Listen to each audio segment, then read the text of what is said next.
Kalau kita berbicara soal pahlawan fiksi, tidak sulit untuk membuat 10 daftar pahlawan terbaik versi kita masing-masing. Jangankan 10, 20, atau bahkan sampai 100 daftar nama juga rasanya tidak sulit untuk dibuat. Ya, pahlawan fiksi dari berbagai universe itu banyak sekali ya teman-teman sekalian. Mulai dari pahlawan super seperti Iron Man, Batman, dan kawan-kawan, pahlawan dari dunia magis seperti Harry Potter, Narnia, dan yang lainnya, atau pahlawan detektif seperti Sherlock Holmes, sampai ke para pahlawan Disney seperti Aladdin, Moana, dan yang lainnya. Namun di sini, di dalam kesempatan kali ini, tentunya pahlawan yang akan kita bahas adalah pahlawan bela diri, Xiao Feng.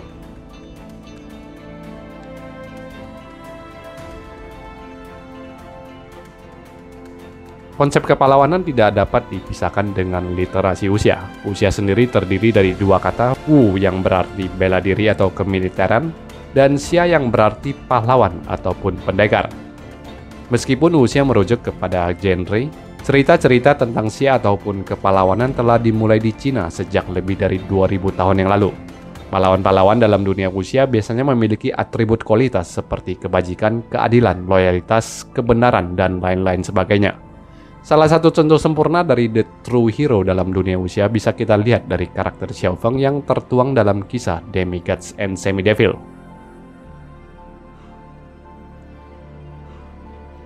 Xiao Feng dalam karangan novelis Jin Yong ini digambarkan berperawakan tinggi, besar, dan kuat, wajah persegi dengan alis tebal dan bermata besar, hidungnya mancung, dan mulutnya lebar. Dia adalah karakter yang terlihat kasar tetapi sopan, berani, dan berterus terang namun sangat bijaksana, cermat dalam mengamati, dan selalu berpikir dua kali sebelum melakukan sesuatu. Xiao Feng adalah sosok yang sangat menghargai cinta dan kebenaran, kemanapun dia melangkah tidak sulit baginya untuk berteman maupun mengikat saudara. Sejak kecil, sifat-sifat heroiknya sudah terlihat di mana dia tidak pernah bisa tinggal diam apabila melihat sebuah ketidakadilan. Meskipun terkesan arogan dan penuh akan kebanggaan terhadap dirinya, Xiao Feng adalah sosok yang berhati welas asih dan penuh dengan kebaikan.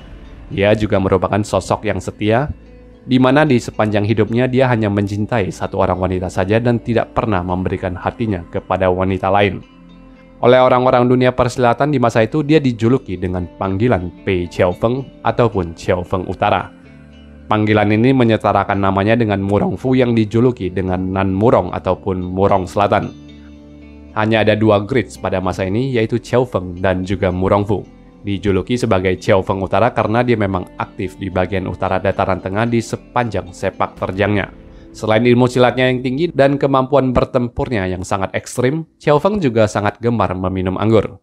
Boleh dibilang dia sudah kecanduan meminum alkohol meskipun dia tidak pernah sekalipun mabuk karena kapasitas minumnya yang sangat tinggi. Jika kita menyelami karakter Xiao Feng, dan untuk memahami asal-usul Xiao Feng, perlu dipahami juga sekilas mengenai etnis Han dan etnis-etnis lainnya yang ada di Cina. Cina hari ini terbentuk atas berbagai etnis yang ada. Etnis Han atau biasanya disebut sebagai orang Han merupakan populasi terbesar yang ada di Cina. Orang Han membentuk sekitar 92% dari total populasi Cina pada hari ini. Selain Han sebagai etnis mayoritas, tentunya juga banyak etnis-etnis lainnya dan salah satunya adalah etnis Khitan yang biasanya disebut sebagai orang Khitan. Kisah Demigods and Semi-Devil yang menceritakan kepahlawanan Xiao Feng ini bersetting di sekitaran masa dinasti Song Utara. Di masa ini, orang-orang Han yang membangun dinasti Song Utara tengah berperang melawan musuh. Salah satu musuhnya adalah orang Khitan yang mendirikan dinasti Liao. Meskipun ibunya adalah orang Han, ayah Xiao Feng adalah keturunan bangsa Khitan. Maka itu Xiao Feng bisa disebut sebagai orang Khitan. Saat Xiao Feng masih bayi, ayahnya Xiao Yanshan dari negeri Khitan melakukan perjalanan mengunjungi negeri Song dengan melewati Yanmen Gate, sebuah perlintasan yang membatasi negara Song dan juga negara Liao. Sementara itu, orang-orang di dunia persilatan dari negeri Song mendapatkan kabar kedatangan Xiao Yanshan ke tempat mereka ini memiliki agenda jahat. Maka itu, para petinggi dunia persilatan membentuk kelompok yang terdiri dari 21 orang pesilat tangguh untuk menyergap dan membunuh Xiao Yanshan. Ibu Xiao Feng tewas dalam serangan itu, di mana Xiao Yanshan berhasil membunuh 17 dari 21 penyergap itu. Tidak ingin membunuh sisa 4 orang itu karena mengingat budi baik orang Han terhadap dirinya di masa lalu, lagi pula istrinya yang juga orang Han, Xiao Yunshan membawa bayinya terjun ke dalam jurang untuk melakukan bunuh diri. Aksi impulsifnya ini untungnya tersadarkan di mana Xiao Yunshan yang menyadari putranya yang masih hidup dengan segera berhasil melempar Xiao Feng naik ke atas tebing. 4 orang penyergap yang tersisa pada waktu itu adalah Xuanji, ketua dari perguruan Shaolin, Wang Qiantong, ketua dari klan pengemis ataupun yang biasa kita kenal dengan klan Kaipang. Orang ketiganya adalah Biksu Cekwang dan orang yang keempatnya adalah Chao Qiansun. Keempat orang ini barulah mempelajari kalau sebenarnya Xiao Yunshan yang berkunjung ke negeri mereka ini tidak memiliki intensi buruk. Kedatangan Xiao Yunshan hanyalah untuk mengunjungi mertuanya. Merasa bersalah, keempat penyergap tersisa ini mengatur agar bayi Xiao Yunshan ini dititipkan untuk dibesarkan oleh seorang petani bernama Xiao Sanhui dan istrinya. Bayi ini kemudian diberikan nama Xiao Feng. Di usia 7 tahun, Xiao Feng sengaja diatur untuk berguru kepada biksu Shaolin bernama Xuanku. Pada saat menginjak usia 16 tahun, dia juga diajak untuk bergabung dengan perkumpulan pengemis di bawah arahan Wang Qiantong. Dari masa remajanya hingga mencapai dewasa, selama bertahun-tahun pengabdian Xiao Feng terhadap geng pengemis, Wang Qiantong yang tahu asal-usul Xiao Feng membuatnya untuk menyelesaikan 3 perkara besar dan menciptakan 7 jasa mulia. Barulah dia mengangkat Xiao Feng menjadi ketua Kaipang berikutnya untuk menggantikan posisinya. Selama 8 tahun kepemimpinan Xiao Feng, geng pengemis begitu berdikdaya dan dominan di daratan tengah, membuat perkumpulan itu menjadi organisasi nomor 1 di dunia persilatan pada masa itu. Dia membuat banyak kontribusi, baik secara individual maupun organisasi. Xiao Feng menumpas kejahatan, menegakkan kebenaran, dan membantu kerajaan Song Utara untuk melawan musuh-musuh dari negara asing. Di balik kesuksesannya, Xiao Feng diam-diam mulai disukai oleh Kang Min, istri dari wakil ketua Mata Yan yang mencoba mendapatkan perhatiannya. Tetapi Xiao Feng sama sekali tidak pernah memperhatikan keberadaan Kang Min yang mencoba untuk mendapatkan atensinya. Hal ini memicu kebencian Kang Min yang kemudian menemukan sebuah surat tersegel peninggalan Wang Qiantong yang dititipkan kepada suaminya. Surat tersegel itu telah dipesankan untuk tidak pernah dibuka, kecuali suatu hari nanti terjadi krisis di klan pengemis maupun adanya indikasi tindakan Xiao Feng yang mengkhianati organisasi. Namun Kang Min yang membunuh suaminya mempelajari isi surat itu, lalu dia pun mengungkapkan identitas Xiao Feng melalui sebuah rapat besar di hutan aprikot. Xiao Feng sangat terkejut saat mempelajari identitasnya ini, di mana saat Biksu Cekwang dan Chao Qiansun, 2 saksi hidup yang menyergap Xiao Yunshan di perlintasan Yanmen 30 tahun yang lalu, memberikan kesaksian dan keseluruhan cerita yang membenarkan ataupun mengkonfirmasi kebenaran identitas Xiao Feng yang adalah orang Khitan. Belum mampu menerima jati dirinya yang sesungguhnya, Xiao Feng mengundurkan dirinya dari jabatan ketua dan bersumpah walaupun bila suatu hari terbukti dia adalah orang Khitan, dia tidak akan pernah menyakiti orang Han. Selama perjalanan hidupnya, Xiao Feng berkenalan dan mengangkat saudara dengan Tuan Yi, seorang pangeran muda dari kerajaan Tali. Cabut dari rapat besar dengan sebuah tanda tanya terhadap jati dirinya, Xiao Feng pulang ke rumah untuk bertanya kepada kedua orang tuanya yang mengadopsinya. Sayangnya kedua orang tuanya ini dia temukan dalam kondisi tewas dan dia malah terlihat oleh biksu Shaolin yang menyalahpahaminya dan menuduhnya telah membunuh orang tua sendiri. Usai menguburkan kedua orang tuanya, dia menyelinap ke Shaolin untuk bertanya langsung kepada gurunya Xuanku. Namun lagi-lagi dia kembali menemukan gurunya yang juga telah tewas dan lagi-lagi dituduh telah membunuh guru sendiri. Xiao Feng yang mencoba menyelinap kabur berpapasan dengan seorang penyabar yang kala itu tengah mencuri kitab Yi Qingqing. Alhasil Xiao Feng dan pencuri yang terkepung oleh biksu-biksu Shaolin ini dihantam oleh Great Vajrapam, salah satu dari 72 skill unik Shaolin. Merasa bersalah, Xiao Feng pun menyelamatkan nyawa pencuri yang terluka parah itu, dan ternyata pencuri tersebut bernama Acu, salah satu pelayannya dari Murongfu yang sudah pernah dia temui di hutan aprikot sebelumnya. Walau tahu kini dia telah menjadi buronan karena disalahpahami membunuh orang tua dan gurunya, Xiao Feng menuju ke Menor Chushen atau yang biasa kita sebut dengan Chu Xianchuang. Di sana telah berkumpul lebih dari 300 orang pesilat yang tengah membuka rapat untuk membunuhnya. Dia memohon agar tabib Xue Muhua untuk menyelamatkan nyawa Acu, tetapi bukan hanya permintaannya saja yang ditolak, Xiao Feng secara tidak adil dipaksa untuk bertempur melawan mereka semua. Sedih mendapatkan perlakuan itu, Xiao Feng mengundang mereka semua untuk bersulang arak untuk memutuskan jalinan hubungan pertemanan dan persaudaraan yang telah mereka bangun selama ini.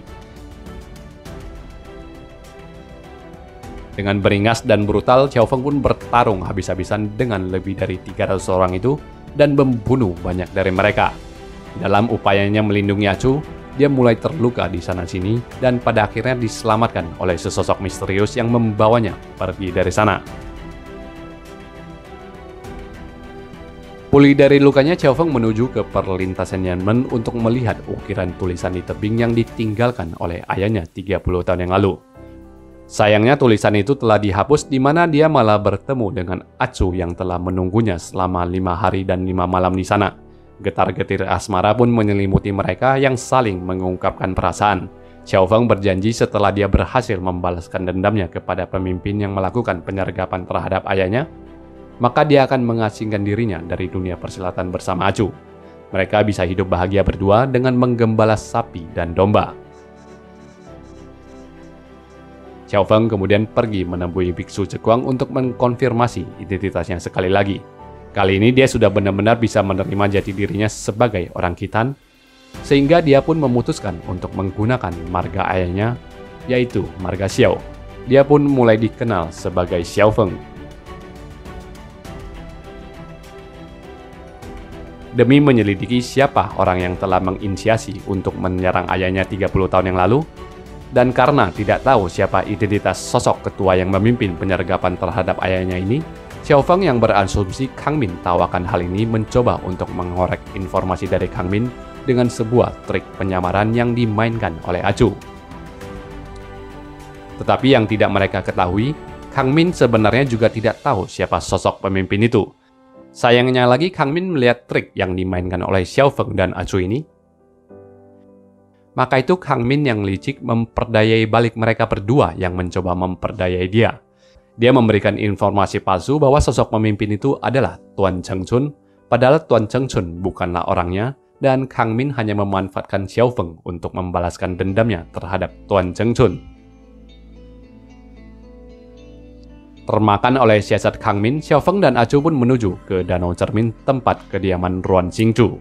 Di sanalah dia dan Acu bertemu dengan Tuan Cheng Chun, ayah dari Acu, dan Ruan Xingchu yang merupakan ibu dari Acu, dan juga Ace yang merupakan adik kandung dari Acu. Saat dia menemui Tuan Cheng Chun, tentunya Xiao Feng tidak mengetahui identitas Tuan Cheng Chun adalah ayah dari Acu. Xiao Feng pun mengkonfrontasi Tuan Cheng Chun dengan menanyakan apakah dia telah melakukan kesalahan bertahun-tahun yang lalu yang menyebabkan seorang anak tumbuh besar tanpa mengetahui siapa orang tuanya.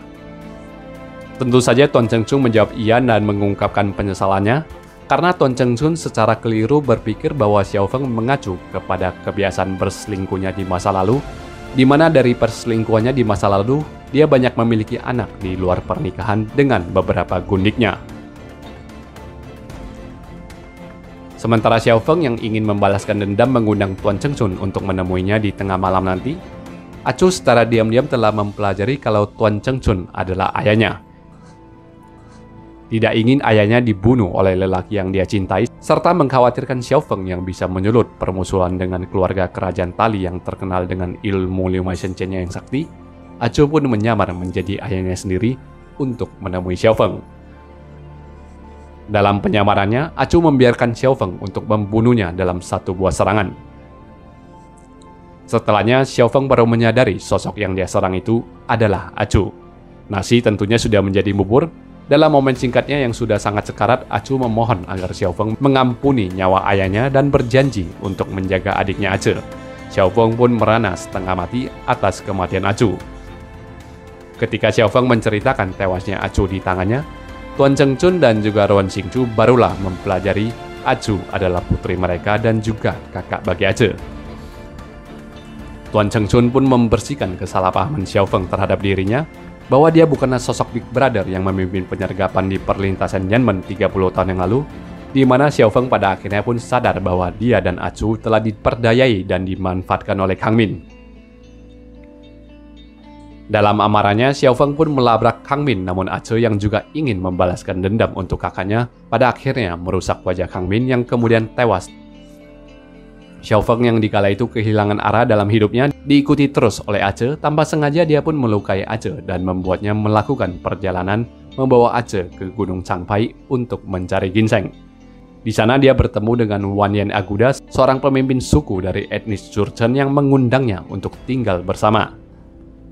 Ace yang lukanya perlahan-lahan pulih selama mereka tinggal di sana, diam-diam mulai jatuh hati kepada Xiao Feng. Pada masa itu juga, dalam suatu kesempatan Xiao Feng bertemu dan mengangkat saudara dengan Ye Lu Hongzhe, yang ternyata Ye Lu Hongzhe adalah seorang kaisar dari kerajaan Liao. Mempelajari Xiao Feng yang adalah orang Khitan dan juga Xiao Feng yang membantunya menumpas pemberontakan internal di dalam kerajaannya, Ye Lu Hongzhe mengangkat Xiao Feng untuk menjadi seorang raja yang berkediaman di Istana Selatan. Selama beberapa masa, Xiao Feng pun disibukkan oleh urusan militer kerajaan Liao. Kemudian karena kesibukannya mengurus kerajaan Liao dan tidak menyadari Ace yang tiba-tiba menghilang, demi memenuhi janjinya kepada Acu, dia menuju ke kuil Shaolin untuk mencari Ace yang dikabarkan ada di sana.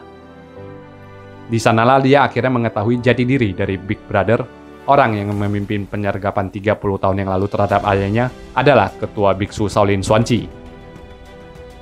Alih-alih membunuh Xuanqi, Xiao Feng malah memukul mundur 3 master berilmu sakti yang bermaksud membuat kekacauan pada waktu itu. Ketiga master itu adalah Chang Chuixian, Ting Chunqiu, dan juga Mu Rongfu yang membentuk persekutuan untuk mengacau di kuil Shaolin.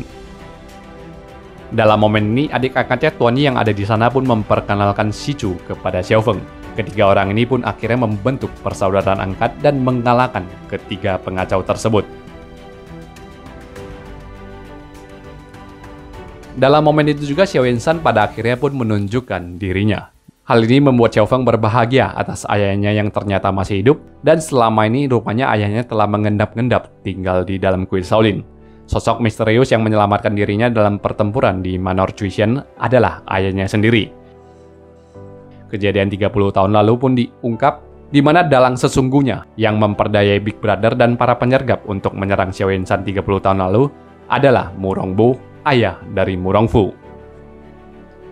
Lebih mengejutkannya lagi, Mu Rongbu juga muncul pada waktu itu, dan ternyata orang yang dikira sudah mati itu rupanya juga masih hidup. Pertarungan epik antara Xiao Yunshan dengan Xiao Feng melawan Mu Rongbu dengan Mu Rongfu ini pada akhirnya pun dihentikan oleh seorang biksu penyapu yang super sakti. Biksu penyapu itu pun berhasil menghilangkan dendam di antara Xiao Yunshan dengan Mu Rongbu, yang dimana pada akhirnya ayah dari Xiao Feng dan Mu Rongfu ini memilih untuk bertobat menjadi biksu. Dalam babak terakhir perjalanan hidupnya, Xiao Feng diperintahkan Ye Lu Hongzhe untuk menyerang kerajaan Song. Menolak akan hal itu, dia kemudian dipenjara dan diselamatkan oleh Tuan Yi dan Shichu. Dalam kepungan dan pengejaran para prajurit Liao terhadap dirinya, mereka semua terdesak dan terkejar hingga perlintasan Yanmen. Dari satu sisi, Ye Lu Hongzhe yang mengejarnya memimpin pasukan untuk menaklukkan kerajaan Song, tetapi di sisi lainnya Song menolak membuka gerbang untuk membiarkan Xiao Feng masuk. Tidak ingin negeri kelahirannya sendiri menyerang negeri tempat dia dibesarkan, Xiao Feng bersama kedua adik angkatnya berhasil menangkap Ye Lu Hongzhe, memaksa Ye Lu Hongzhe bersumpah agar tidak menyerang negara Song selama hidupnya. Merasa bersalah karena telah menyandera kakak angkatnya sendiri yang adalah seorang kaisar dan juga telah mengkhianati ekspansi militer negaranya, Xiao Feng pada akhirnya melakukan bunuh diri untuk membuktikan aksinya ini hanyalah demi kebaikan kedua bangsa.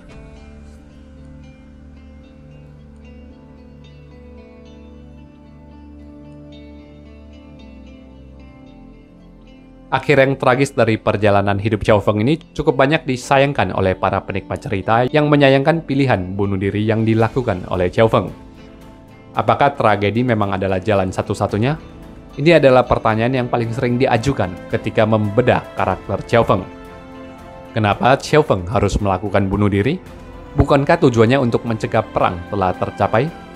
Bila demikian, lantas kematiannya itu bukankah sebuah hal yang bodoh, sia-sia, dan sepatutnya tidak perlu dilakukan? Nah, untuk memahami hal ini, kita akan meminjam persepsi dari film The Last Samurai yang dirilis tahun 2003. Bagi Anda penikmat Rusia, kemungkinan Anda tidak menonton film ini tentulah sangat kecil.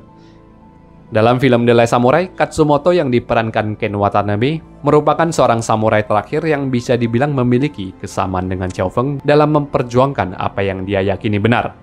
Baik Xiao Feng dan Katsumoto memiliki visi yang sama.